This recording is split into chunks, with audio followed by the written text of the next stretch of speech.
భూములు కాపాడుకునే దిశగా అమరావతి రైతులు. బలవంతపు భూసేకరణకు వ్యతిరేకంగా గలమెత్తిన అమరావతి రైతు. చంద్రబాబు ప్రభుత్వం చేస్తున్నటువంటి భూ దాష్టికానికి వ్యతిరేకంగా మొట్టమొదటిసారిగా రాజధాని ప్రాంతంలోనే, అమరావతి ప్రాంతంలోనే పెనుమాక గ్రామానికి సంబంధించినటువంటి రైతులు ప్రభుత్వానికి వ్యతిరేకంగా గలమెత్తారు. వారు చెబుతున్న విషయం ఏమిటంటే, కూటమి ప్రభుత్వం ఆంధ్రప్రదేశ్ రాష్ట్రంలోనే ఎంతో సారవంతమైన భూములు కలిగిన ప్రాంతంలో అనవసరంగా రైతాంగాన్ని ఇబ్బంది పెట్టడానికే చంద్రబాబు నాయుడు ఇక్కడ అమరావతి రాజధాని ఏర్పాటు చేస్తున్నారని, రాజధాని పేరుతో రియల్ ఎస్టేట్ వ్యాపారం చేస్తున్నారని చంద్రబాబు నాయుడు వైఖరిని తప్పుబడుతూ రైతులు గలమెత్తారు. రైతుల వాదన ఏమిటంటే, ఏ ప్రభుత్వమైనా, ఏ రాష్ట్రంలో అయినా, ఏ దేశంలో అయినా, ప్రపంచంలో ఎక్కడైనా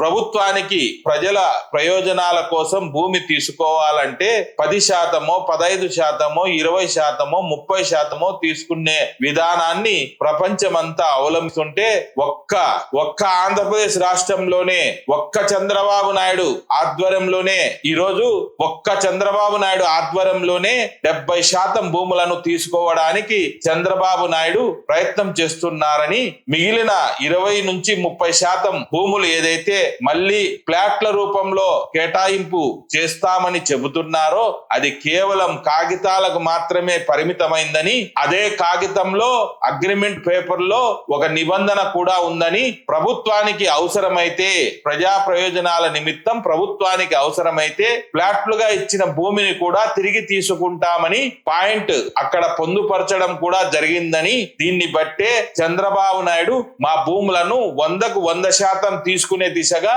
అడుగులు వేశారని, అందులో 50,000 ఎకరాలు కూడా బలవంతంగా సేకరించడం జరిగిందని, ఇప్పుడు మళ్ళీ 50,000 ఎకరాలు భూమి రాజధాని పేరుతో తీసుకోవడానికి ప్రయత్నం చేస్తున్నారని, అందుకే మా భూములు ఇవ్వడానికి ఈ భూములనే ఆధారంగా చేసుకొని భూములను వ్యవసాయం చేసుకొని జీవనం సాగించే రైతులమైన మేము చంద్రబాబు నాయుడు వైఖరికి నిరసనగా ఇటీవలే వైఎస్ జగన్మోహన్ రెడ్డి గారిని కలవడము, ఇక్కడ జరుగుతున్నటువంటి వ్యవహారాలన్నిటినీ పూసగుచ్చినట్టు చంద్రబాబు నాయుడు వైఖరిని జగన్మోహన్ రెడ్డి గారికి తెలియజేయడము, చంద్రబాబు నాయుడు గారి వైఖరిని, చంద్రబాబు నాయుడు గారు అవలంబిస్తున్న విధానాలన్నిటినీ పూసగుచ్చినట్టు వైఎస్ జగన్మోహన్ రెడ్డి గారికి చెప్పడం జరిగిందని, చంద్రబాబు నాయుడు అరాచకాలు విన్న జగన్మోహన్ రెడ్డి గారు రైతుల గోడు చూసి విని ఆయన మాకు రైతులకు అనుకూలంగా నిర్ణయం తీసుకొని ఒక పరిరక్షణ కమిటీ పేరుతో లీగల్ టీం, అంటే ఈ పరిరక్షణ కమిటీలో రైతు సంఘ నాయకులు ఉంటారు, అలాగే లాయర్లు ఉంటారు, వారికి తోడుగా వైఎస్ఆర్సీపీకి చెందినటువంటి నాయకులు ఉంటారు, ఎమ్మెల్యేలు ఉంటారు, మాజీ ఎమ్మెల్యేలు ఉంటారు, మాజీ మంత్రులు ఉంటారు. వీటితో పాటు సమాజంలో మేధావులు, రైతుల పక్షాన మాట్లాడగలిగిన, గొంతు లేవనెత్తగలిగిన ధైర్యం ఉండే వ్యక్తులను కూడా ఈ కమిటీలో సభ్యులుగా చేర్చి జగన్మోహన్ రెడ్డి గారు ఒక కమిటీని వేశారు. ఈ కమిటీ రాజధాని ప్రాంత పెనుమాక గ్రామ ప్రజల విజ్ఞప్తి మేరకు, పెనుమాక ప్రజల యొక్క అభ్యర్థన మేరకు చంద్రబాబు నాయుడు గారి వైఖరిని స్వయంగా క్షేత్రస్థాయిలో పరిశీలించి ప్రపంచానికి చంద్రబాబు నాయుడు గారి యొక్క నిరంకుశ వైఖరి ఎలా ఉందో పూసగుచ్చినట్లు రైతుల పక్షాన గొంతెత్తి చాటడానికి వైఎస్ఆర్సీపీ నాయకులు, కొంతమంది మేధావులు, రైతు సంఘ నాయకులు ఇటీవల రాజధాని ప్రాంతంలో పర్యటన చేస్తున్న సందర్భంలో చంద్రబాబు నాయుడు గారి ప్రైవేట్ సైన్యము, పోలీసులు, అదే విధంగా తెలుగుదేశం పార్టీకి సంబంధించిన గుండాలు ఏ విధంగా వారిని అడ్డుకున్నారో రైతులు ఆ అడ్డుకునే విధానాన్ని తప్పుపడుతూ ప్రెస్ మీట్ పెట్టారు. ఈ ప్రెస్ మీట్ లో రైతులు మాట్లాడుతున్న అంశాలు చాలా విలువైన అంశాలు ఉన్నాయి. వారు ప్రస్తావిస్తున్న మాటలు ఏమిటంటే, పోలవరం ప్రాజెక్టు పేరుతో వేల కోట్ల రూపాయలు ఖర్చు పెట్టి కేవలం 50,000 ఎకరాల సాగు కోసమే వేల కోట్లు ఖర్చు పెడుతున్న ఈ ప్రభుత్వాలు ఈరోజు ఎటువంటి కేవలం 50 పైసలు కూడా ఖర్చు పెట్టకుండా మా రైతులకు వ్యవసాయం చేయడానికి వీలుగా ఉండే భూములను ఈరోజు అనవసరంగా చంద్రబాబు నాయుడు స్వార్థపూరిత రాజకీయాల కోసం, తన స్వార్థం కోసం రాజధాని పేరుతో మా పొట్టగొట్టి భూములను లాక్కుంటున్నారని, ఈ విధానం ఎంతవరకు కరెక్టో ఒక్కసారి రాష్ట్రానికి సంబంధించిన ప్రతి ఒక్క ప్రజానికం ఆలోచన చేయాలని రైతులు విజ్ఞప్తి చేస్తున్నారు. పోలవరానికి అన్ని వేల కోట్ల రూపాయలు ఖర్చు పెడితే సాగులోకి వచ్చే భూమి ఎంతైతే ఉందో అంతే విలువ అదే సంఖ్య ఈరోజు రాజధాని పేరుతో రైతులను వ్యవసాయానికి దూరం చేసే ప్రయత్నం జరుగుతుంది. ఇదేనా విజనరీ అని పెనుమాకకు సంబంధించిన రైతులు ప్రశ్నిస్తున్నారు. ఈ విషయం ఆంధ్రప్రదేశ్ లో ఉండే ప్రజానికం అందరూ ఖచ్చితంగా ఆలోచన చేయాలని రైతులు కోరుతున్నారు. ఒకసారి ఆలోచన చేయండి. గతంలో మన ఆంధ్రప్రదేశ్ వ్యవసాయం సమృద్ధిగా ఉండి ఆంధ్రప్రదేశ్ ఎంతో వ్యవసాయంలో వృద్ధిలో ఉండే ఆంధ్రప్రదేశ్ ఈ రోజు ఎందుకు వెనుకబడిందంటే కేవలం 3 పంటలు 10 అడుగుల లోతులో ఉండే నీళ్లు ఉండే సారవంతమైన భూమి ఈ రోజు ఆంధ్రప్రదేశ్ లో అమరావతి పేరుతో వ్యవసాయానికి దూరంగా ఉంది. దీనివల్ల ధరలు పెరుగుతున్నాయి, వ్యవసాయ ఉత్పత్తులు తక్కువ వస్తున్నాయి. ఇతర రాష్ట్రాల మీద మనం ఆధారపడాల్సిన పరిస్థితి వస్తుంది. చివరాఖరికి చంద్రబాబు నాయుడు రైతు వ్యతిరేక అనడానికి ఈ యొక్క ఉదంతం కూడా ఒక సాకుగా చెప్పాల్సిన పరిస్థితి వస్తుంది. ఆయనకు ఎంతసేపు ఉన్న కార్పొరేట్ సంస్థలు, పెద్ద పెద్ద కంపెనీలు, వాళ్ళు ఇచ్చే తాయిలాలు, వాటి మీద ఉండే మక్కువ రైతుల మీద లేదు, అన్నదాత మీద లేదు. అన్నదాత అనేవాడు అన్నం పెట్టే దాత. ఆయన పండించిన పంటతోనే ఈరోజు దేవుని దయ వల్ల ప్రపంచంలో అందరూ నాలుగు మెతుకులు తినే పరిస్థితి ఉంది. అటువంటి అన్నదాతను గౌరవించాల్సిన ముఖ్యమంత్రి ఈరోజు వారి పొట్టగొట్టి వాళ్ళ చేతుల్లోంచి భూములను లాక్కుంటే ఆ రైతులు తిరగబడక ఏం చేస్తారు? రాజధాని అనేది 50,000 ఎకరాలు 1,00,000 ఎకరాల్లో ప్రపంచంలో ఎక్కడా లేదు. కేవలం చంద్రబాబు నాయుడు గారి యొక్క విజనరీ పేరుతో ఆయన ప్రజలను మభ్యపెట్టి తన రియల్ ఎస్టేట్ దందా, తన కులానికి సంబంధించిన ఒక వర్గం వారికి మాత్రమే మేలు చేకూర్చే విధంగా రాజధాని నిర్మాణం 1,00,000 ఎకరాల్లో అవసరమా? ప్రపంచంలో ఎక్కడైనా ఉందే 1,00,000 ఎకరాల్లో రాజధాని? ఒక్కసారి గూగుల్ చేయండి. జెన్జీకి సంబంధించిన యువత ఒక్కసారి ఆలోచన చేయండి. మీరు గూగుల్ చేయండి, 1,00,000 ఎకరాల్లో ఉండే రాజధాని ప్రపంచంలో ఎక్కడైనా ఉందా? అమరావతి గతంలో ఏం చెప్పారు చంద్రబాబు నాయుడు గారు? ఇది దాని అంతకు అదే పెట్టుబడిని సాధించి డబ్బు ఖర్చు పెట్టకుండా అదే పెట్టుబడి సంపాదన అదే చేసుకుంటుంది, స్వయం ప్రతిపత్తితో రాజధాని నిర్మాణం జరుగుతుంది అంటారు. ఈ రోజు లక్షల వేల కోట్ల రూపాయలు డబ్బులు కావాలంటాడు. ఎవరిస్తారు మనకు లక్షల వేల కోట్ల రూపాయలు? ప్రధానమంత్రి ఇస్తాడా? స్వయంగా చంద్రబాబు నాయుడు ప్రధానమంత్రి అయినా ఆయన కూడా కేటాయించలేడు అంత బడ్జెట్. ఒక్కసారి లాజిక్ గా అందరూ ఆలోచన చేయాలా. జగన్మోహన్ రెడ్డి గారు ఖచ్చితంగా రాజధానికి వ్యతిరేకం కాదు.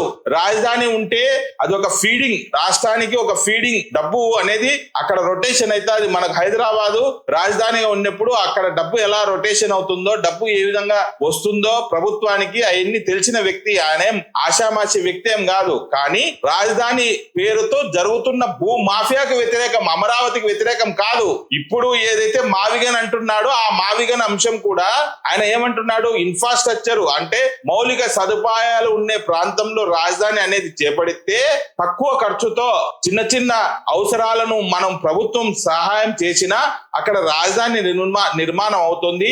ఆ రాజధాని అనేది వాడుకలోకి వస్తుంది, మనుగడలోకి వస్తుంది. అక్కడ ఫ్యాక్టరీలు వస్తాయి, ఇంకా పెట్టుబడులు వస్తాయి, రొటేషన్ అనేది స్టార్ట్ అవుతుంది.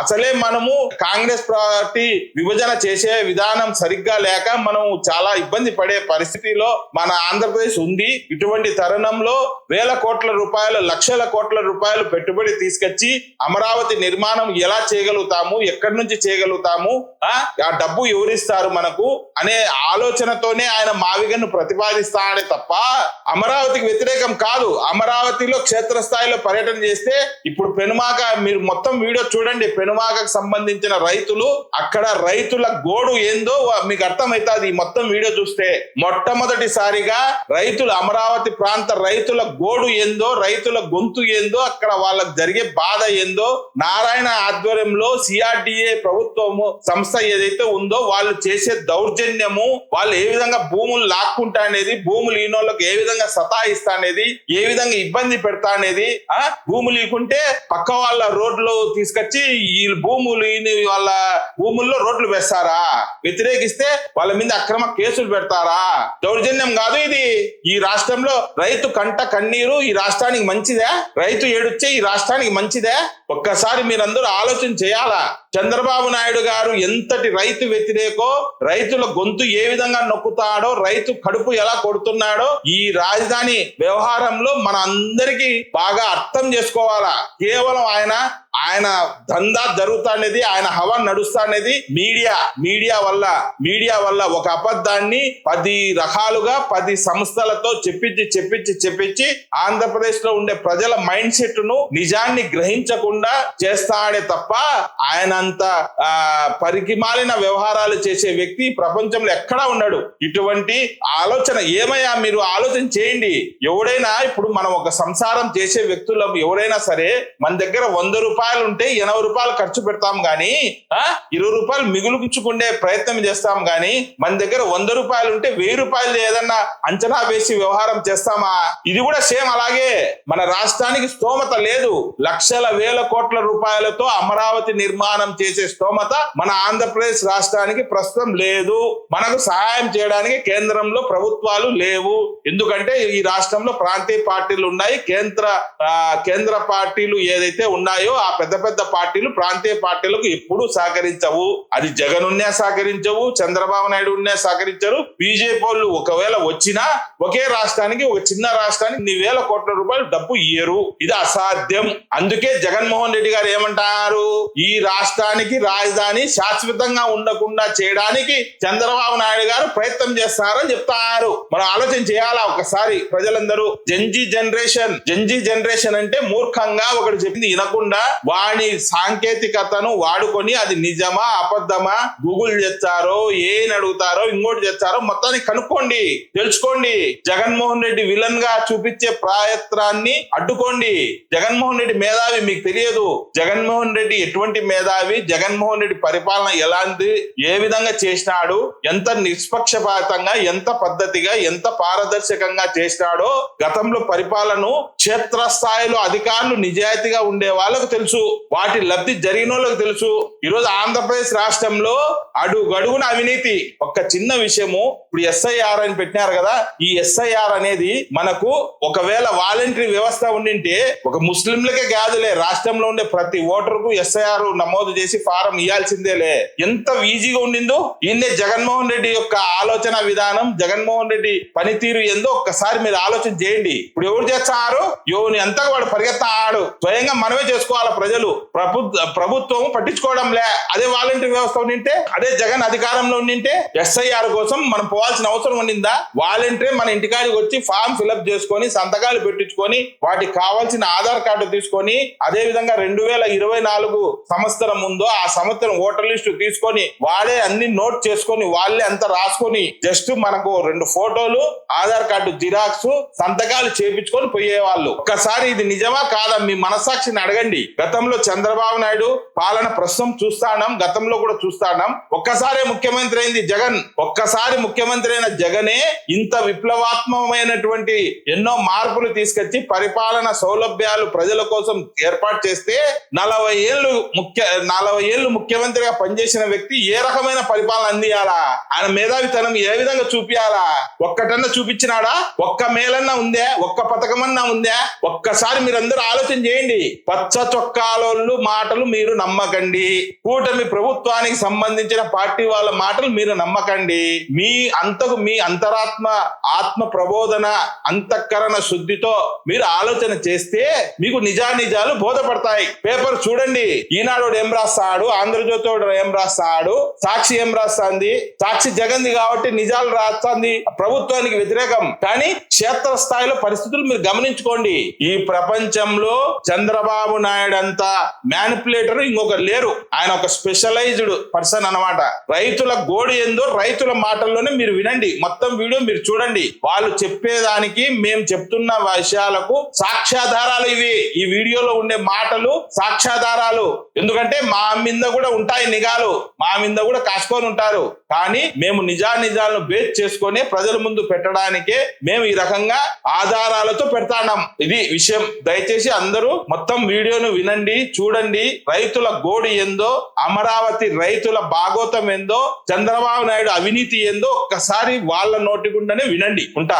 నమస్తే అండి, నా పేరు శ్రీకాంత్ రెడ్డి, మాది పెనుమాక గ్రామం. 2015 నుంచి మేము ఈ ల్యాండ్ పూల్ స్కీమ్ మీద ఎన్నో పోరాటాలు చేస్తా ఉన్నాం. 2015లో ల్యాండ్ పూల్ పెట్టిన తర్వాత మేము భూములు ఇవ్వమని చెప్పి అప్పుడు గత ప్రభుత్వంలో మేము చెప్పామండి. అప్పటి నుంచి మా మీద ల్యాండ్ ఎక్విజిషన్ అని చట్టం ప్రయోగించి ఆ రోజు నుంచి ఈ రోజు వరకు మమ్మల్ని ఎన్నో విధాలుగా భయభ్రాంతులు గురి చేస్తున్నారు. అప్పుడు కూడా మేము మేము ల్యాండ్ ఎక్విజిషన్ చట్టం మీద కోర్టుకు వెళ్లి స్టే తెచ్చుకొని ఈ 12 సంవత్సరాల నుంచి కాపాడుగలిగాం. మళ్ళీ రెండోసారి కూటమి ప్రభుత్వం అధికారంలోకి వచ్చిన తర్వాత గత 2 నెలల క్రితం మళ్ళీ భూసేకరణ నోటిఫికేషన్ ఇచ్చారండి. ఆ ఇచ్చిన క్రమంలో రైతులందరం కూడా మళ్ళీ మనం ఏం చేయాలి, మనం భూమి కాపాడుకోవడానికి మనం ఏ విధంగా ముందుకెళ్లాలనే భాగంలో మేము అన్ని పార్టీలని, అన్ని మేధావుల్ని, అందరిని, సంఘాలని అన్నింటినీ మద్దతు కూడగట్టే క్రమంలో మేము జగన్ గారి దగ్గర వెళ్ళామండి. జగన్ గారి దగ్గర దృష్టికి తీసుకెళ్లిన తర్వాత జగన్ గారు ఒకటే చెప్పారు, ఏ రైతైనా సరే ఇష్టపూర్వకంగా ఇస్తే తీసుకోమనండి, ఏ రైతుకి ఇష్టం లేదో ఆ భూమిని నేనేమి దానికి మీ రైతులకి నేను అండగా ఉంటానని చెప్పి మాకు హామీ ఇవ్వడం జరిగింది. హామీ ఇచ్చిన క్రమంలో మీకంటూ కమిటీని ఏర్పడతాం, ఆ కమిటీ వచ్చి మేము పర్యవేక్షించింది, మీకు లీగల్ టీం ఏర్పాటు చేస్తామని చెప్పారు. అందులో భాగంగా మాకు లీగల్ టీం మొన్న ఒక 10 రోజుల క్రితం వచ్చి మాకు ఏమైతే కోర్టుకి ఎలా సహాయపడాలో అనేది చెప్పారు. అలాగే నిర్ధారణ కమిటీ అని చెప్పి ఒకటి, రైతు పరిరక్షణ కమిటీ అని చెప్పి ఒకటి నియమించారు. ఆ కమిటీని మేము కూడా ఏమని కోరామంటే 2 సార్లు మీటింగ్ వాళ్ళతో చర్చలు జరిపిన తర్వాత మీరు కూడా మా పొలాల్లోకి రండి, ఈ ప్రభుత్వం చేస్తున్న అరాచకాలని, దురాచకాలన్నీ మీరు కూడా చూస్తారు, కళ్ళారా చూస్తారు. మా పొలాల పక్కన మేము పూలింగ్ ఇవ్వలేదని చెప్పి రిజర్వాయర్ అని పేరుతో 30 అడుగులు 40 అడుగులు లోతున భూములు తోమేస్తున్నారు, రోడ్లు అని చెప్పి రోడ్లు తోమేస్తున్నారు, ఇట్లా అన్ని చేస్తున్నారు. అవి కూడా మీరు కూడా వచ్చి చూస్తే మీకు కూడా కళ్ళారా తెలుస్తుందని చెప్పి ఆ కమిటీని మేము ఆహ్వానించడం జరిగింది. ఆహ్వానించిన క్రమంలో వాళ్ళు నిన్న ఉదయం మాకు వస్తామని చెప్పి ప్రోగ్రామ్ పెట్టుకున్నాం. ఆ వచ్చే క్రమంలో వాళ్ళు ఉండవల్లి సెంటర్ దగ్గర ఆపేసి, టీడీపీ అనుచరులు కానీ లేకపోతే ఇంకో వాళ్ళు కానీ ఆపేసి, మీరు అసలు వెళ్తానికి అమరావతిలోకి వెళ్ళడానికి వీల్లేదు, ఇక్కడ ఉండేది ఓన్లీ తెలుగుదేశం వాళ్ళే అన్నట్టుగా వాళ్ళు ప్రయత్నించారు. ఇది నిజంగా ప్రజాస్వామ్యంలో ఇది చాలా దురదృష్టమైన సంఘటన. ఎవరైనా సరే వాళ్ళ బాధలు చెప్పుకోవడానికి ఏ వ్యక్తినైనా ఎవరినైనా పిలుచుకుంటాడు, తను చూపించుకుంటాడు, ఆ బాధను చెప్పుకుంటాడు. కానీ ఆ బాధను బయట ప్రపంచానికి కనపడకుండా ఈ రైతుల బాధను గొంతు నొక్కేయాలని చెప్పి ఈ ప్రభుత్వం చూస్తోంది. ఈ ప్రభుత్వం ఎంతైతే గొంతు నొక్కేయాలని చూస్తుందో అంత ఎత్తుగా రైతు అనేవాడు ఎదుగుతాడు. మేము కోరేది ఒకటే, మేము ఆ కమిటీని కూడా ఎందుకు రమ్మన్నామంటే, పోలవరం ప్రాజెక్టు 50,000 కోట్లు పెట్టి గత 80 సంవత్సరాల నుంచి కడదాం అంటున్నారు. ఇప్పటి వరకు ఆ ప్రాజెక్ట్ ని ఎంతో ముందుకు తీసుకెళ్లకపోయారు. మాకు 50,000 కూడా ఖర్చు కాకుండా 50 సంవత్సరాల నుంచి పెనమాకలో వ్యవసాయం చేస్తాం. ఇది రాష్ట్రం కాదు, ప్రపంచం మొత్తం చూడదగ్గ విషయం. ఇది 50,000 కోట్లు ఖర్చు పెట్టి మేము ఒక 50,000 ఎకరాలని మేము సాగులోకి తీసుకొస్తామని చెప్పి ప్రభుత్వాలు 80 సంవత్సరాల నుంచి చెబుతున్నా సరే మాకు 50,000 కూడా ఖర్చు లేకుండా మేము గత 50 సంవత్సరాల నుంచి ఇక్కడ వ్యవసాయం చేస్తున్నాం. మాకు ఏ ప్రభుత్వం ఏది కూడా స్కీమ్ అందకపోయినా సరే మాకు గ్రౌండ్ వాటర్ 10 అడుగుల్లో నీళ్లున్నాయి, సారవంతమైన భూమి. ఇది ప్రపంచం తెలుసుకోవాలా. రాజధాని కడుతున్నాం అనే బయట చెప్పుకునే జనమందరూ కూడా ఇక్కడ 10 అడుగుల్లో గ్రౌండ్ వాటర్ ఉన్నాయి. మాకు గవర్నమెంట్ నుంచి ఏవి స్కీమ్ అందకపోయినా సరే మేము గత 50-60 సంవత్సరాల నుంచి వ్యవసాయం చేస్తున్నాం. ఇలాంటి వ్యవసాయ భూముల్లో రాజధాని అనే కడతం వద్దనేది మేము వ్యతిరేకిస్తున్నాం. డ్రైలాండ్ చాలా ఉంది, ఆల్రెడీ 50,000 సేకరించామంటున్నారు. ఆ సేకరించిన భూమిలో కట్టుకోండి. ఇంత సారవంతమైన భూమిని మీరు ధ్వంసం చేయొచ్చు అనేది మా విధానం. ఫస్ట్ నుంచి కూడా మేము అదే కోరుకుంటా ఉన్నాం. నా పేరు మేక వెంకటరెడ్డి, పెనుమాక. మాకు లింగాయపాలెంలో పెనుమాకలో పొలం ఉంది. మాకు ఉంటే మేము మొన్న ఈ మధ్య 25 రోజుల క్రితం జగన్మోహన్ రెడ్డి గారిని అపాయింట్మెంట్ తీసుకొని మేము 3 ఊళ్ళ రైతులు, 4 ఊళ్ళ రైతులు, ఉండవెల్లి, పెనుమాక, ఎర్రబాలెం, నిడమరు, ఈ రైతులు అందరం కలిసి జగన్మోహన్ రెడ్డి గారి దగ్గర అపాయింట్ తీసుకుని పోయాం. అపాయింట్ తీసుకున్నాక మా సమస్యలన్నీ చెప్పాం. ఆ రోజు ఏంటంటే మా పొలాల్లోకి వెళ్తానికి దారి లేదు, ఇట్లా తవ్వేశారు. మరి నా పొలం అయితే శాంతం, నేను కూలింగ్ ఇవ్వకుండానే నాకు రిటర్నబుల్ ప్లాట్లు కొట్టారు. నా పొలంలో 4,300 గజం అని జగన్మోహన్ రెడ్డి గారు చెప్పాం. అంతే, అందరం ఎవరి సమస్యలు వాళ్ళు చెప్పాం. చెప్పినాక విని వీటన్నిటి మీద ఏం చెప్పామంటే, మేము ఒక టీమ్ గా ఏర్పడతామమ్మా, లాయర్లను కూడా పెడతాము, మీరు రోడ్లకు కావాల్సి వస్తే మీరు రోడ్లకు ఇవ్వండి, తెలుగుదేశం వాళ్ళకైనా మీకు ఇష్టమైతే, దాంట్లో నేనేం అభ్యంతరం పెట్టను. మీరు ఉండాళ్లే, మీకు అన్యాయం జరిగితేనే నేను మాట్లాడతాను తప్ప కదమా వద్దని మనకు వద్దని చెప్పాడు. ఆ రోజు కూడా చెప్పిన విధంగానే మాకు లాయర్లెస్ టీం వచ్చింది. ఒక 10-12 రోజుల నాడు లాయర్లెస్ టీం వస్తే వాళ్ళు మేము మాట్లాడుకున్నాం, ఇట్లా పోదాం అని. తర్వాత పోతే ఏంటంటే మళ్ళీ మేము 2 సార్లు పోయాం జగన్మోహన్ రెడ్డి స్టీమ్ దగ్గరికి వెళ్తే ఏం జరిగిందంటే, మరి ఎట్లా కాదంటే, మీరు మా ఊళ్ళో అసలు మేము మా రైతులు కొంతమంది సాంబరెడ్డి, కొంతమంది శ్రీకాంత్ రెడ్డి చాల్లోకి వెళ్ళి పవాతి కావట్లేదు, చుట్టూ గొయ్యి తీశారు, మధ్యలోనే చేలు ఉన్నాయి. ఆ చేనేమో వాళ్ళు ఇడిచిపెట్టింది సాలకుండా ఆ నీళ్ళలో ఇరిగిపోతుంది. మరి మాకు ఒకసారి రమ్మని చెప్తే సరే వస్తామని 2 సార్లు వెళ్ళినాక చెప్పినాక అదే విధంగా నిన్న స్టీమ్ రావటం కూడా జరిగింది. ఆ స్టీమ్ ని ఉండవిల్లో, మా ఊరు వస్తామంటే ఉండవిల్లో అడ్డుకున్నారు. అది అంత మంచి పద్ధతి కాదు. అడ్డుకుంటూ మరి కేసులు పెడతాం. వాళ్ళు మేము పిలిస్తేనే వచ్చారు తప్ప వాళ్ళంతటి వాళ్ళు కాదు. అసలు జగన్మోహన్ రెడ్డి 2024లోనే రోడ్లకు ఇడిచిపెట్టేసి మా పొలం మాకు ఇడిచిపెట్టాడు. అప్పుడే రోడ్లకు ఇడిచిపెట్టాడు. ఇప్పుడు రోడ్లకు ఇవ్వద్దని మాకు ఎవరికి చెప్పలేదు, మమ్మల్ని ఎవరిని అనలేదు. తెలుగుదేశం వాళ్ళకు కూడా ఇచ్చుకోండి, మీరు మిగిలిందే ఉంచుకోండి, మిగిలిందే నేను ఇడిచిపెడతానని చెప్పాడు తప్ప రెండోది చెప్పలేదు. వెళ్ళనీయకుండా ఉండటం అంటే వాళ్ళ పొలాలకి వాగు చెరువు తీస్తున్నారు. ఆ చెరువు తీస్తా ఏం చేశారంటే వీళ్ళ పొలాల్లోకి చుట్టూ కొండ తీశాడు. సామిరెడ్డి అనే రైతు చేనుకి ఏం చేశాడంటే 2 వైపులు కొండ తీశాడు, 2 వైపులు వాగు ఉంది. ఆయన చేనుకి వెళ్ళాలంటే దారి లేదు. చేనుకు దగ్గర కాలం దోముకొచ్చారు వీళ్ళు. దగ్గర కాలం దోముకొస్తే ఒడ్లు పడుతుంది. ఒడ్లు పడితే ఇంక చేలోకి వెళ్తానికే వీలు లేదు, పుట్లో కూడా దగ్గరలోకి. ఆ విధంగా జరుగుతుంది. ఈ రైతులందరికీ ఇబ్బందిగా ఉండి మేము పోతేనే వాళ్ళు మా దగ్గరకు వచ్చారు. రైతులు దగ్గరికి స్టీమ్ జగన్ పంపించి స్టీమ్ తప్ప వాళ్ళంతా వాళ్ళు వచ్చింది కాదు. మేము పోయి మా సాధక బాధకులు చెప్పుకుంటేనే వాళ్ళు వచ్చారు.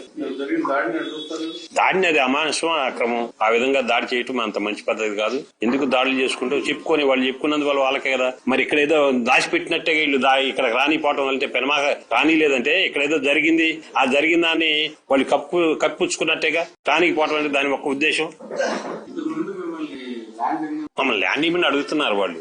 అడుగుతుంటే మేము ఇవ్వం అన్నాం. ఈవెన్లా మాకు రోడ్ల కింద మేము విడిచిపెడతాము, 10 మంది మాకు విడిచిపెట్టమని మేము అడిగాం. 2-3 సార్లు మేము పమసాని గారి దగ్గర పోయాం. ఆయన పిలిస్తే అడిగాడు. ఆయనకు కూడా మేము ఇదే మాట చెప్పాం. నా పేరు నవీన్ రెడ్డి, పెనుమాక గ్రామం. రాజధాని ప్రకటన చేసిన తర్వాత ల్యాండ్ పూలింగ్, ల్యాండ్ ఎక్విజిషన్ 2 రకాలుగా తీసుకోవడం మొదలు పెట్టారు. ల్యాండ్ పూలింగ్ అనేది అసలు మాకు ఇంతకు ముందు తెలిసిన చట్టం కాదు. అది మాకు అసలు ఎక్కడా కూడా లేనిది. వీళ్ళు ల్యాండ్ పూలింగ్ లో పొలాలు తీసుకోవడం అనేది స్టార్ట్ చేసిన తర్వాత రైతులకు అనేక హామీలు ఇచ్చారు. దీంట్లో 70% ఊరక తీసుకుంటున్నది, 20% వాళ్ళకి రిటర్నబుల్ అని ఇస్తున్నారు. కానీ ఎకరానికి 70% ఊరక ఇస్తున్నట్లే. ఈ ఊరక తీసుకొని కూడా వాళ్ళకి రిటర్నబుల్ ఇస్తానన్న ప్లాట్లు కానీ ఇవి కూడా ఇంతవరకు ఇవ్వలేదు. వాళ్ళ గురించి మాకు అనవసరం. మేము 12 సంవత్సరాల నుంచి కూడా మేము అవన్నీ మా చుట్టుపక్కల ఉన్న గ్రామాలే కాకుండా మా గ్రామంలో కూడా ఈ పరిస్థితి ఫేస్ చేసి ఉండటం వలన మేము దానికి వ్యతిరేకం. కాకపోతే వాళ్ళ మాయ మాటలు కానీ ఏదైనా కానీ వాళ్ళ ప్రాసెస్ లో వాళ్ళు చెప్పిన దానికి కొంతమంది నమ్మారు, వాళ్ళు ఇచ్చారు. ఇవ్వని వాళ్ళది వదిలేస్తామని చెప్పి మేం చెప్పటం కాదు. వాళ్లే ల్యాండ్ పూలింగ్ యాక్ట్ పెట్టిన తర్వాత ఫిబ్రవరి 28వ తారీఖు 2015 లాస్ట్ డేటు. ఈ పూలింగ్ చట్టం అంతటితో ఎండ్ అయిపోతుంది, దీని తర్వాత నుంచి ల్యాండ్ ఎక్విజిషన్ తీసుకుంటామని చెప్పారు. వాళ్ళ చెప్పిన క్రమం ప్రకారమే 2015 ఫిబ్రవరి 28వ తారీఖునే ఈ పూలింగ్ చట్టం అయిపోయిందని వాళ్లే చెప్పారు. వాళ్లే అనౌన్స్ చేశారు. మంత్రులు, అప్పుడు ఉన్నటువంటి మంత్రులు కానీ ఎవరైనా సరే వాళ్లే చెప్పారు. కానీ ఇప్పటికి కూడా 2026 కూడా ల్యాండ్ పూలింగ్ లో తీసుకుంటా ఉంటున్నారు. మధ్యలో ఈ ల్యాండ్ పూలింగ్ చట్టం కింద ఇవ్వని వాళ్ళని అప్పుడు రకరకాలుగా బెదిరించిన సంగతి అందరికీ తెలిసిందే. అది మళ్ళీ మనం చెప్పాల్సిన అవసరం లేదు. సో అప్పుడు భయభ్రాంతులకు గురి చేశారు. కానీ ఉండవల్లి పెనుమాక గ్రామం నుంచి మేజర్ గా ఇవన్నీ కూడా మేము ఇవ్వకుండా, మేము వాళ్ళ మాటలకి మేము నమ్మి మోసపోవటం కానీ జరగకుండా ఇప్పటి వరకు మేము ఆ పొలాలన్నింటినీ కూడా మేము కాపాడుకుంటూ వస్తున్నాం. ల్యాండ్ ఎక్విజిషన్ కూడా ఇంతకు ముందు ప్రకటించడం జరిగింది. దానికి కాను పోయినసారి ల్యాండ్ ఎక్విజిషన్ ప్రకారం 2013 చట్ట ప్రకారం జరగవలసిన గ్రామ సభ, సోషల్ ఇంపాక్ట్ అసెస్మెంట్ మరియు ఎక్స్పర్ట్ కమిటీ, ఈ మూడింటిని కూడా వాళ్ళు అంతకు ముందు కూడా జరగకుండా, ఫీల్డ్ లో జరగకుండా జరిగింది అని చెప్పేసి రాసుకొని వాళ్ళు నెక్స్ట్ ప్రాసెస్ మీద వెళ్ళటం వల్ల మేము అప్పుడు కోర్టుని అప్రోచ్ అవడం జరిగింది. అప్పుడు వాళ్ళ మీద అవన్నీ చేసి కంపల్సరీ అని కోర్టు డైరెక్షన్ ఇవ్వడం జరిగింది. ఆ క్రమంలో మేము 2014 నుంచి 19 మధ్యలో ఇచ్చినటువంటి ల్యాండ్ ఎక్విజిషన్ మీద మేము ఆ గ్రామ సభలకు అటెండ్ అవ్వడం జరిగింది. మేము మా అభ్యంతరాలను చెప్పడం జరిగింది. మళ్ళీ వాళ్ళు అవి నోట్ చేసుకోకపోవటం, మాకు రిప్లై ఇవ్వకపోవటం, ఇవన్నీ కూడా జరగటం జరిగింది. సో వాటి మీద కూడా మళ్ళీ మేము తిరిగి కోర్టుకి అప్రోచ్ అవ్వడం జరిగింది. వాటిని మళ్ళీ స్టే ఇవ్వడం జరిగింది. ఆ విధంగా దాని తర్వాత అది కోర్టులో పెండింగ్ లో ఉండటం జరిగింది. కానీ ఇప్పుడు రెండోసారి అధికారంలోకి వచ్చినటువంటి ఈ ప్రభుత్వం కోర్టులో విత్డ్రా చేసుకుంది. విత్డ్రా చేసుకునేటప్పుడు దీంట్లో ఉన్న అవకతవకల గురించి ఏమీ చెప్పకుండా మేము వాలంటరీగా విత్డ్రా చేసుకున్నాం అని చెప్పారు. దానికి గాను అప్పుడు కోర్టుకి ఎవరైతే వెళ్ళామో వాళ్ళందరికి కూడా నష్టపరిహారం కింద కొంత కాంపన్సేషన్ కింద కలెక్టర్ కి డైరెక్షన్ ఇచ్చింది. వాళ్ళకి ఇన్ని రోజులు 2014 నుంచి 2024 వరకు మాకు ఎటువంటి బెనిఫిట్స్ కానీ ఏమీ లేకుండా రిజిస్ట్రేషన్లు ఆపేయడం వల్ల కానీ ఏదైనా కానీ చేయటం వల్ల నష్టం జరిగిన కారణంగా కొంత కాంపన్సేషన్ ఇవ్వమని చెప్పడం జరిగింది. ఇవన్నీ చేసిన తర్వాత వాళ్ళు ల్యాండ్ ఎక్విజిషన్ కి వెళ్తారా లేదా అనేది వాళ్ళ ఇష్టం. కానీ అది వాళ్ళు ఇప్పుడు స్కిప్ చేశారు. ఎవరికి కూడా కాంపన్సేషన్ ఏం చేయకుండా హడావిడిగా మళ్ళీ ల్యాండ్ ఎక్విజిషన్ మీద నోటీస్ ఇవ్వడం జరిగింది. ఈ క్రమంలో మాకు జరిగిన అన్యాయం గురించి మేము ఇవ్వము, మేము మా పొలం ఇవ్వము, మాకు ఇష్టం లేదు. మేము వాళ్ళే చెప్పారు 2000 పూలింగ్ లో ఇవ్వని ఇష్టం లేని వాళ్ళు 9.2 ఇవ్వండి, వాళ్ళ పొలాల జోలికి మేము రాము అని చెప్పేసి 2014లోనే వాళ్ళు అనౌన్స్ చేశారు. దాని ప్రకారమే ఇక్కడ ఉన్న వాళ్ళందరూ కూడా 9.2లు ఇచ్చేసాం. ఇచ్చిన తర్వాత అయినా కూడా రకరకాలుగా బెదిరించడం, ఇలాంటి పరిస్థితులన్నీ చూస్తా ఉన్నాం. 9.3 ఇచ్చిన వాళ్ళు అనుకూలంగా ఉన్న వాళ్ళు వాళ్ళ పొలాలు ఇచ్చుకున్నారు. అది వాళ్ళ ఇష్టం, వాళ్ళ వ్యక్తిగత విషయం. సో 9.2 ఇచ్చిన వాళ్ళకి ల్యాండ్ ఎక్విజిషన్ మీద మళ్ళీ వచ్చారు. దానికి మేము కోర్టులకు వెళ్ళి ఇది చేయడానికి మేము సిద్ధంగా ఉన్నాం. ఈ క్రమంలో ఇప్పుడు మాకు ఉన్న పొలాల్లో మేము వ్యవసాయం చేసుకుంటా ఉన్నాం. ఇవ్వని పొలాలన్నీ కూడా మాకు 2014 నుంచి కూడా రిజిస్ట్రేషన్ లేవు, ఈ లోన్లు లేవు, ఎటువంటి గవర్నమెంట్ తరపు నుంచి వచ్చేటువంటి ఏ బెనిఫిట్స్ కూడా లేవు. అయినా కూడా మేము వ్యవసాయాన్ని వదలకుండా మేము వ్యవసాయం చేసుకుంటూనే ఉన్నాము. మా ఈ 2 ఊర్లు కూడా ఫస్ట్ ఇచ్చిన డిపిఆర్ ప్రకారం లేవు. లాస్ట్ లో ఏదో కలపాలి అని చెప్పి లాస్ట్ లో యాడ్ చేశారు, కానీ అమరావతి పరిధిలోకి లేవు అసలు ఇవి ఇంతకు ముందు కూడా. కానీ బలవంతంగా యాడ్ చేశారు, బలవంతంగా లాక్కుంటున్నారు, బలవంతంగా చెయ్యాలి, ఎట్లా ఇవ్వరు అనే ఉద్దేశంతోనే వీళ్ళు చేస్తున్న క్రమం అంతా కూడా చూస్తూ ఉన్నాం. సో ఇప్పుడు మేము జగన్ గారి దగ్గరికి వెళ్ళటం, మా గోడు వినిపించుకోవటం, మేము ఇవ్వము అని చెప్పటం, దానికి కాను వారు స్పందించి మాకు 2 కమిటీలు వేయడం జరిగింది. లీగల్ కమిటీ, ఇంకొకటి సిఆర్డిఏ పరిరక్షణ కమిటీ ఒకటి చేయడం జరిగింది. లీగల్ గా ఉండే కేసులు కోర్టులో మేము ఫైట్ చేస్తాము. దానికి సంబంధించిన ఫీడ్బ్యాక్ అంతా కూడా మేము మా లాయర్ గారికి సంప్రదించడం జరుగుతూ ఉంది. ప్లస్ వీళ్ళు కూడా ఇక్కడ ఉన్నటువంటి ఈ పరిరక్షణ కమిటీ ద్వారా ఇక్కడ జరుగుతున్నటువంటి అన్యాయాలు, ఇప్పుడు మాకు కరెంటు స్తంభాలు పడగొట్టడం గాని, ఈ చుట్టూ వెళ్లకుండా దారి లేకుండా చేయటం గాని, ఇంతకు ముందు ఉన్నటువంటి రోడ్లు అవన్నీ బ్లాక్ చేశారు. బ్లాక్ చేసేసి కొత్త రోడ్లు అని చెప్పేసి అవి వేస్తా ఉన్నారు. పాత రోడ్లన్నిటికీ యాక్సెస్ ఇప్పటి నుంచో 100 సంవత్సరాల క్రితం నుంచి ఉన్నటువంటి రోడ్లన్నిటి కూడా బ్లాక్ చేశారు. ఇలా చాలా దారుణాలు ఉన్నాయి. ఇప్పుడు ఆ ఫీల్డ్ లోకి వెళ్తే ఇప్పుడు మేము చెప్పేది కాదు కదా, వాళ్ళు చూస్తేనే అర్థమవుతుంది, వాళ్ళకి కూడా తెలుస్తుంది. ఏదో నోటి మాటగా ఏదో చెప్పేశాము, ఏదో అయిపోయింది అనుకునేది కాకుండా ఉండటం కోసం అని చెప్పి వాళ్ళని రమ్మని చెప్పి మేము రిక్వెస్ట్ చేయటం వల్ల, జగన్ గారు ప్రోత్సహించడం వల్ల ఈ కమిటీ వారు వాళ్ళని 2-3 సార్లు అప్రోచ్ అయ్యి మేము రావాలి, మీరు కూడా చూస్తే మీకు కూడా అర్థమవుద్ది, ఇది 29 గ్రామాల్లోనే కాకుండా రాష్ట్ర వ్యాప్తంగా ఇక్కడ జరిగే అన్యాయాన్ని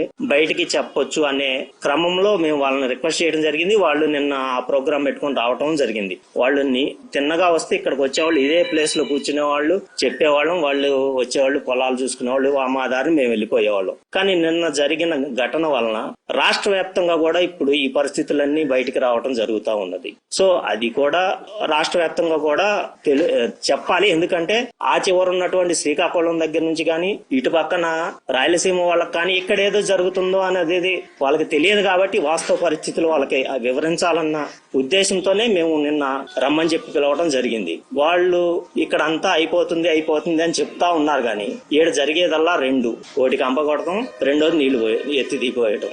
ఈ 2 మాత్రం నిరంతరంగా జరుగుతున్న ప్రక్రియ. ఇంకా డెవలప్మెంట్ అనేది ఒక సీడ్ యాక్సెస్ రోడ్డుకి అటు ఇటు తప్ప వేరే ఎక్కడా కూడా లేదు. నేను చెప్పటం కాదు, అది మీరు వాస్తవ పరిస్థితిలో కూడా మీరు అలాట్ చేసినటువంటి బిట్కి కానీ బిట్స్ బిలాని కానీ, ఇంకా వేరే బ్యాంకు సెక్టార్స్ కానీ, వేరే ఏదైనా సరే ఆ సీడ్ యాక్సెస్ రోడ్డుకి అటు ఇటు మాత్రమే ఉన్నాయి. వేరే ఎక్కడా కూడా ఎటువంటి డెవలప్మెంట్స్ లేవు. అంతేకాదు, ఇక్కడ ఉన్నటువంటి మేము కోర్టులకి వెళ్తాము, మా ల్యాండ్ ఎక్విజిషన్ మీద మాకు జరుగుతున్నటువంటి అన్యాయాన్ని మేము కోర్టులో ఖచ్చితంగా పోరాడతాము. దానికి సంబంధించిన ఫీడ్బ్యాక్ అంతా కూడా మేము మా లాయర్ల దృష్టికి తీసుకెళ్తాము.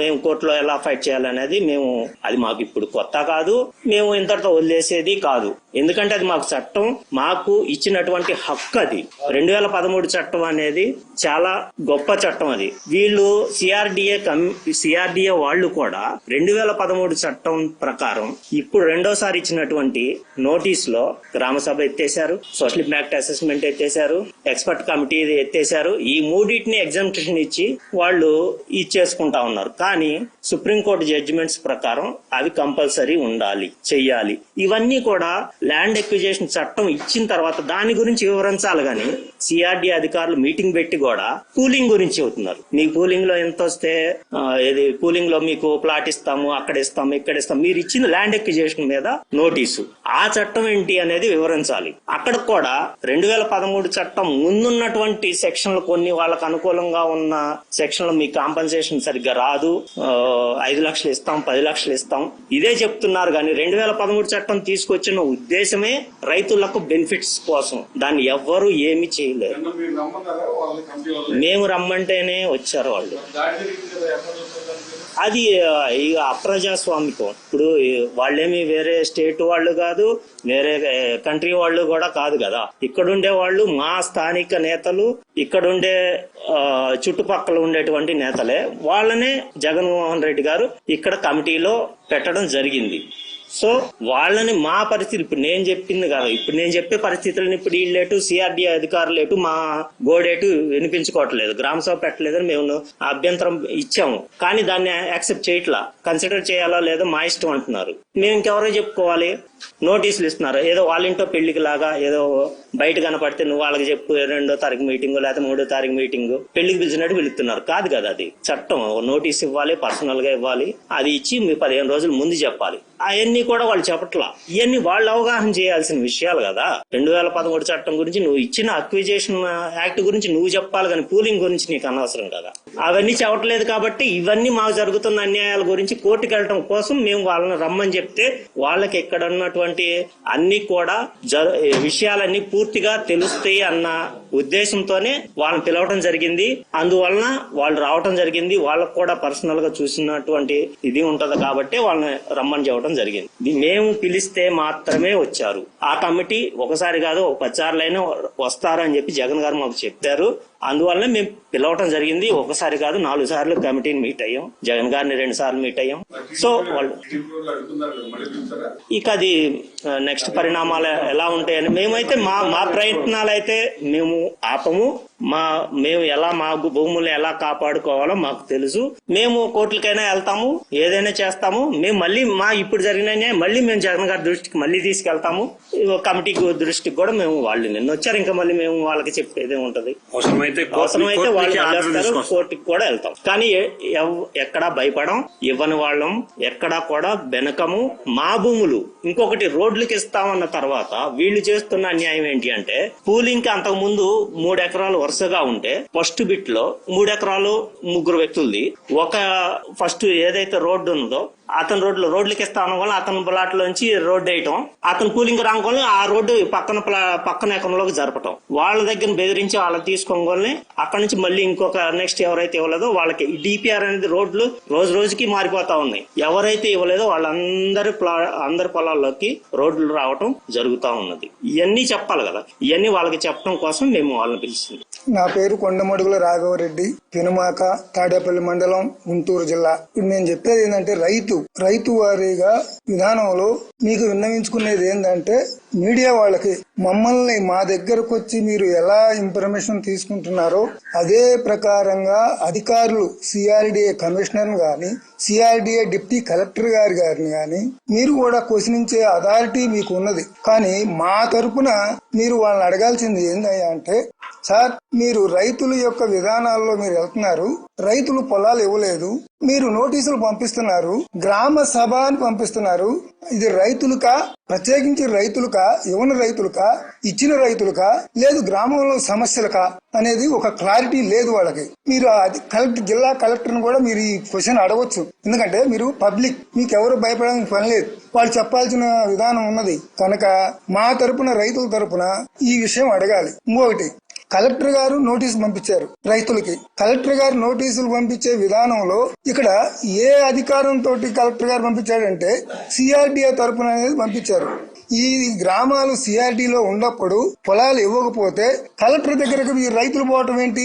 కలెక్టర్ సిఆర్డీ ఆఫీస్కి వచ్చి ఇవ్వని రైతుల్ని నోటీసులు ఇచ్చి సిఆర్డీ ఆఫీస్కి వచ్చి మీరు అటెండ్ అవ్వండి, మేము వస్తున్నాము, మీ సమస్యలకి పరిష్కారం చూపుతాం అనేటువంటి అధికారులు ఎందుకు లేరు? ఎందుకు కలెక్టర్ గారు ఎందుకు చెప్పలేరు? ఏం కలెక్టర్ గారు జీతం తీసుకోవట్లేదా?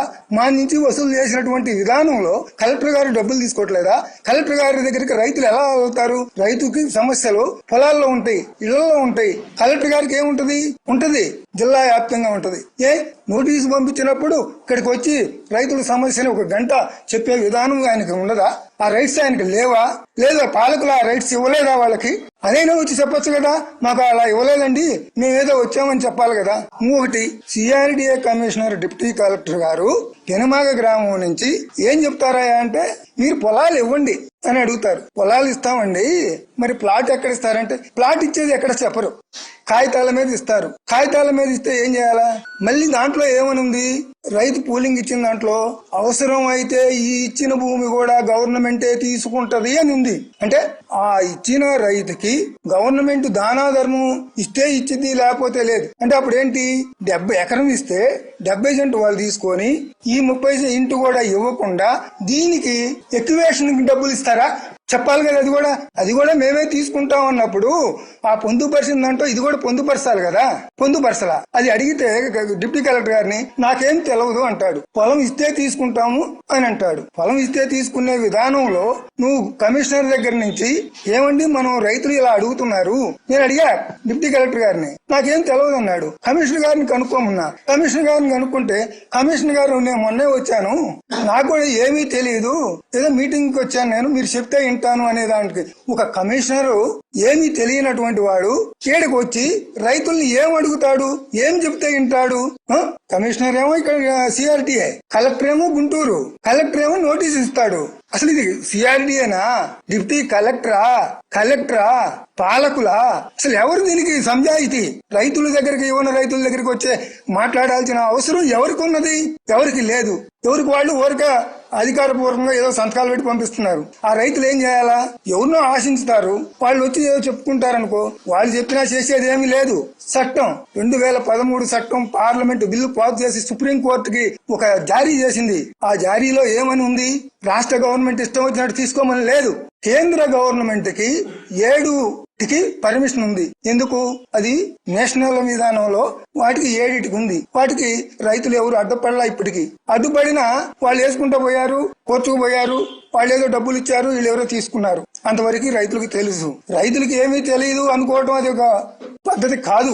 అధికారులు ఏదో మేము చదువుకున్నాము, మేమేదో చేస్తున్నాము, అంతా మాకే తెలుసు అని అనుకోవటం కూడా అసంభవం. ఇవాళ ప్రతి ఒక్క రైతు వాళ్ళ కొడుకులను చదివించుకుంటున్నారు. ఆ చదివించుకున్న దాంట్లో వాళ్ళ యొక్క జ్ఞానాన్ని ఈ తల్లిదండ్రులకు ఉపయోగిస్తున్నారు. కానీ ఏదో వాళ్ళు చెప్పినట్టు ఈయన భయపడే విధానం కాదు ఇది. కనుక కలెక్టర్ గారు గాని ఎందుకు అప్పుడు నోటీసులు ఇచ్చి కోర్టుకు రైతులు పోయిన తర్వాత, స్టే వచ్చిన తర్వాత, కొన్నాళ్ళ స్టే జరిగిన తర్వాత ఇప్పుడు ఆ కేసు ఎందుకు వెనక్కి తీసుకున్నారో సమాధానం చెప్పలా. ఎందుకు చెప్పలేదు? ఎందుకు చెప్పకూడదు? దీనికి ఎవరు? సిఆర్డీఏ కమిషనరా? కలెక్టరా? వీళ్ళిద్దరిలో ఎవరు? కోర్టుకు పోయిన దాంట్లో వాళ్ళు హాజరయ్యేది ఎవరు? ఆ హాజరైన దాంట్లో కోర్టులో నుంచి వెనక్కి తీసుకున్నది ఎవరు అనేది రైతులకు చెప్పాల్సిన అవసరం ఉన్నది. మీడియా పూర్వకంగా చెప్పాలి. మీ మీడియా వాళ్ళు అడగగలరా? అడగాల్సిన అవసరం ఉన్నది. మేము అడుగుతున్నాం గనక. ఎందుకంటే ఇది ప్రపంచ వ్యాప్తంగా కనపడేది. అడిగాం, ఏమంటారు? మాకేం తెలియదు అంటున్నారు. మీకు ఏమి తెలియనప్పుడు ఎందుకు పిలిచారని అడిగాం. వాళ్ళేం మాట్లాడలా. అది గ్రామ సభ రైతులకి ఎందుకు పెట్టారండి? వాళ్ళని కార్డులని అందరినీ పోలీసుకొచ్చి పెట్టారు.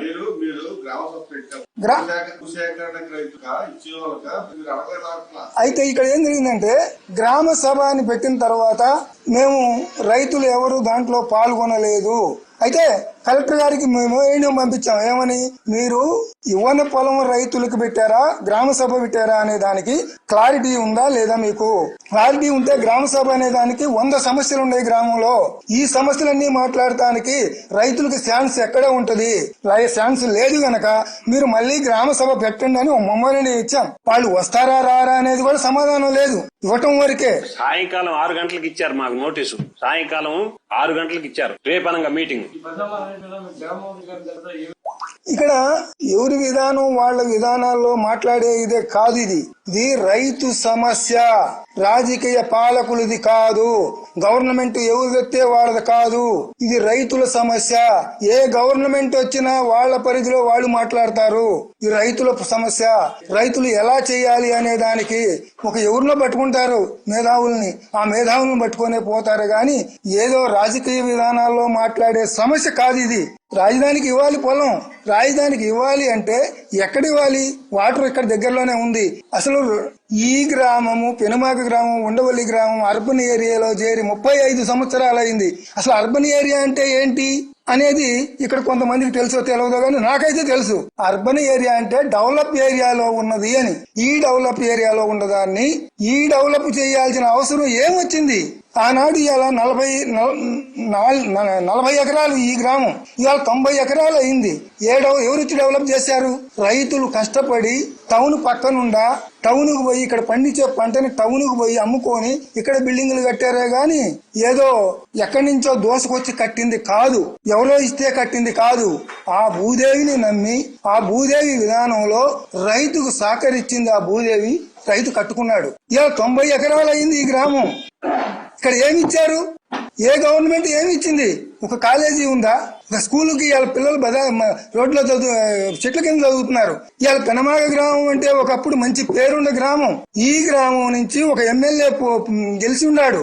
ఆ ఎమ్మెల్యే గారు ఆయాల భూములు 7 సార్లు వరదలు వస్తున్నాయని చెబితే మా పెద్దవాళ్ళు ఆయన ఎమ్మెల్యే గారు కరకట్ట పోస్తే ఆ కరకట్ట నుంచి భూములను కాపాడుకొని చదువు చేసుకొని పంటలు పండిస్తా ఉంటే ఇలా 3 పంటలు పండే భూమిని తీసుకోవటానికి ఎలా మనసు ఒప్పిందంటున్నా ఈ గవర్నమెంట్ కి?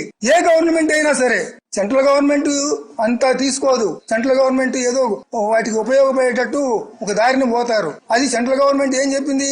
10%, 20%, 30% తీసుకుంటారు. కానీ 70% తీసుకోరు. నువ్వు పూలింగ్ పెట్టావు, రైతులు ఇస్తున్నారు, తీసుకో. నువ్వు సచివాలయం సాక్షిగా, సచివాలయం అంటే ఏంటి? ఒక దేవస్థానం అని నువ్వే చెబుతున్నావు. ఒక ముఖ్యమంత్రి దేవస్థానంలో ఉండి ప్రమాణం చేసేది ఏంటి? నీ ప్రమాణం వేరు. ఒక దేవస్థానంలో ఉండి ప్రమాణం చేసి ఏం ప్రమాణం చేసి చెప్పావు? నేను స్వచ్ఛందంగా పూలింగ్ కి ఇచ్చిన భూమే తీసుకుంటాను, పూలింగ్ కి ఇవ్వని భూమి నేను పోను అని దేవస్థానంలో ప్రమాణం చేసి చెప్పినటువంటి వ్యక్తివి ఇవాళ అధికారులు నీకు తెలిసి నోటీస్ ఇచ్చారా? తెలియకుండా నోటీస్ ఇచ్చారా? రైతులకి భూసేకరణ విధానంలో ఎందుకు వెనక్కిపోయావు? మళ్ళీ ఎందుకు ముందుకు వచ్చారు? ఇది కలెక్టర్ సమాధానం చెప్పాలా? పాలకులు చెప్పాలా? సిఐడి కమిషనర్ చెప్పాలా అనేది మీ మీడియా ముఖంగా నేను పెనుమాక గ్రామ రైతుగా ఈ పెనుమాక గ్రామ రైతుల విధానాల్లో మాట్లాడుతున్నాను. ఈ రైతులకి సమాధానం చెప్పాలంటే అందరికి చెప్పలేకపోవచ్చు. ఒక సిఆర్డి ఆఫీస్కి వచ్చి ఒక మీటింగ్ పెట్టి సిఆర్డి ఆఫీస్ లో యువన పొలాలందరూ రైతులు ఉన్నారు, వాళ్ళందరినీ పిలిపించి వాళ్ళ విధానంలో సమాధానం చెప్పాల్సిన అవసరం ఉన్నది. నమస్తే అండి, నా పేరు శ్రీకాంత్ రెడ్డి, మాది పెనుమాక గ్రామం. 2015 నుంచి మేము ఈ ల్యాండ్ పూలింగ్ స్కీమ్ మీద ఎన్నో పోరాటాలు చేస్తా ఉన్నాం. 2015లో ల్యాండ్ పూలింగ్ పెట్టిన తర్వాత మేము భూములు ఇవ్వమని చెప్పి అప్పుడు గత ప్రభుత్వంలో మేము చెప్పామండి. అప్పటి నుంచి మా మీద ల్యాండ్ ఎక్విజిషన్ అని చట్టం ప్రయోగించి ఆ రోజు నుంచి ఈ రోజు వరకు మమ్మల్ని ఎన్నో విధాలుగా భయభ్రాంతులు గురి చేస్తున్నారు. అప్పుడు కూడా మేము ల్యాండ్ ఎక్విజిషన్ చట్టం మీద కోర్టుకెళ్లి స్టే తెచ్చుకొని ఈ 12 సంవత్సరాల నుంచి కాపాడుకోగలిగాం. మళ్ళీ రెండోసారి కూటమి ప్రభుత్వం అధికారంలోకి వచ్చిన తర్వాత గత 2 నెలల క్రితం మళ్ళీ భూసేకరణ నోటిఫికేషన్ ఇచ్చారండి. ఆ ఇచ్చిన క్రమంలో రైతులందరం కూడా మళ్ళీ మనం ఏం చేయాలి, మనం భూమి కాపాడుకోవడానికి మనం ఏ విధంగా ముందుకెళ్లాలనే భాగంలో మేము అన్ని పార్టీలని, అన్ని మేధావుల్ని, అందరిని, సంఘాలని అన్నింటినీ మద్దతు కూడగట్టే క్రమంలో మేము జగన్ గారి దగ్గర వెళ్ళామండి. జగన్ గారి దగ్గర దృష్టికి తీసుకెళ్లిన తర్వాత జగన్ గారు ఒకటే చెప్పారు, ఏ రైతైనా సరే ఇష్టపూర్వకంగా ఇస్తే తీసుకోమనండి, ఏ రైతుకి ఇష్టం లేదో ఆ భూమిని నేనేమి దానికి మీ రైతులకి నేను అండగా ఉంటానని చెప్పి మాకు హామీ ఇవ్వడం జరిగింది. హామీ ఇచ్చిన క్రమంలో మీకంటూ కమిటీని ఏర్పడతాను, ఆ కమిటీ వచ్చి మేము పర్యవేక్షించింది, మీకు లీగల్ టీం ఏర్పాటు చేస్తామని చెప్పారు. అందులో భాగంగా మాకు లీగల్ టీం మొన్న ఒక 10 రోజుల క్రితం వచ్చి మాకు ఏమైతే కోర్టుకి ఎలా సహాయపడాలో అనేది చెప్పారు. అలాగే నిర్ధారణ కమిటీ అని చెప్పి ఒకటి, రైతు పరిరక్షణ కమిటీ అని చెప్పి ఒకటి నియమించారు. ఆ కమిటీని మేము కూడా ఏమని కోరామంటే 2 సార్లు మీటింగ్ వాళ్ళతో చర్చలు జరిపిన తర్వాత మీరు కూడా మా పొలాల్లోకి రండి, ఈ ప్రభుత్వం చేస్తున్న అరాచకాలని, దురాచకాలన్నీ మీరు కూడా చూస్తారు, కళ్ళారా చూస్తారు. మా పొలాల పక్కన మేము పూలింగ్ ఇవ్వలేదని చెప్పి రిజర్వాయర్ అని పేరుతో 30 అడుగులు 40 అడుగులు లోతున భూములు తోమేస్తున్నారు, రోడ్లు అని చెప్పి రోడ్లు తోమేస్తున్నారు, ఇట్లా అన్ని చేస్తున్నారు. అవి కూడా మీరు కూడా వచ్చి చూస్తే మీకు కూడా కళ్ళారా తెలుస్తుందని చెప్పి ఆ కమిటీని మేము ఆహ్వానించడం జరిగింది. ఆహ్వానించిన క్రమంలో వాళ్ళు నిన్న ఉదయం మాకు వస్తామని చెప్పి ప్రోగ్రామ్ పెట్టుకున్నాం. ఆ వచ్చే క్రమంలో వాళ్ళు ఉండవల్లి సెంటర్ దగ్గర ఆపేసి టీడీపీ అనుచరులు కానీ లేకపోతే ఇంకో వాళ్ళు కానీ ఆపేసి మీరు అసలు వెళ్తానికి అమరావతిలోకి వెళ్ళడానికి వీల్లేదు, ఇక్కడ ఉండేది ఓన్లీ తెలుగుదేశం వాళ్ళు అన్నట్టుగా వాళ్ళు ప్రయత్నించారు. అది నిజంగా ప్రజాస్వామ్యంలో ఇది చాలా దురదృష్టమైన సంఘటన. ఎవరైనా సరే వాళ్ళ బాధలు చెప్పుకోవడానికి ఏ వ్యక్తినైనా ఎవరినైనా పిలుచుకుంటాడు, తను చూపించుకుంటాడు, ఆ బాధను చెప్పుకుంటాడు. కానీ ఆ బాధను బయట ప్రపంచానికి కనపడకుండా ఈ రైతుల బాధను గొంతు నొక్కేయాలని చెప్పి ఈ ప్రభుత్వం చూస్తోంది. ఈ ప్రభుత్వం ఎంతైతే గొంతు నొక్కేయాలని చూస్తుందో అంత ఎత్తుగా రైతు అనేవాడు ఎదుగుతాడు. మేము కోరేది ఒకటే, మేము ఆ కమిటీని కూడా ఎందుకు రమ్మన్నామంటే పోలవరం ప్రాజెక్టు 50,000 కోట్లు పెట్టి గత 80 సంవత్సరాల నుంచి కడదాం అంటున్నారు. ఇప్పటి వరకు ఆ ప్రాజెక్ట్ ని ఎంతో ముందుకు తీసుకెళ్లకపోయారు. మాకు 50,000 కూడా ఖర్చు కాకుండా 50 సంవత్సరాల నుంచి పెనమాకలో వ్యవసాయం చేస్తాం. ఇది రాష్ట్రం కాదు, ప్రపంచం మొత్తం చూడదగ్గ విషయం. ఇది 50,000 కోట్లు ఖర్చు పెట్టి మేము ఒక 50,000 ఎకరాలని మేము సాగులోకి తీసుకొస్తాం అని చెప్పి ప్రభుత్వాలు 80 సంవత్సరాల నుంచి చెబుతున్నా సరే మాకు 50,000 కూడా ఖర్చు లేకుండా మేము గత 50 సంవత్సరాల నుంచి ఇక్కడ వ్యవసాయం చేస్తున్నాం. మాకు ఏ ప్రభుత్వం ఏది కూడా స్కీమ్ అందకపోయినా సరే మాకు గ్రౌండ్ వాటర్ 10 అడుగుల్లో నీళ్లున్నాయి. సారవంతమైన భూమి. ఇది ప్రపంచం తెలుసుకోవాలా. రాజధాని కడుతున్నాం అనే బయట చెప్పుకునే జనమందరూ కూడా ఇక్కడ 10 అడుగుల్లో గ్రౌండ్ వాటర్ ఉన్నాయి. మాకు గవర్నమెంట్ నుంచి ఏవి స్కీమ్ అందకపోయినా సరే మేము గత 50-60 సంవత్సరాల నుంచి వ్యవసాయం చేస్తున్నాం. ఇలాంటి వ్యవసాయ భూముల్లో రాజధాని అనే కడతం వద్దనేది మేము వ్యతిరేకిస్తున్నాం. డ్రైలాండ్ చాలా ఉంది, ఆల్రెడీ 50,000 సేకరించామంటున్నారు. ఆ సేకరించిన భూమిలో కట్టుకోండి. ఇంత సారవంతమైన భూమిని మీరు ధ్వంసం చేయొచ్చు అనేది మా విధానం. ఫస్ట్ నుంచి కూడా మేము అదే కోరుకుంటా ఉన్నాం.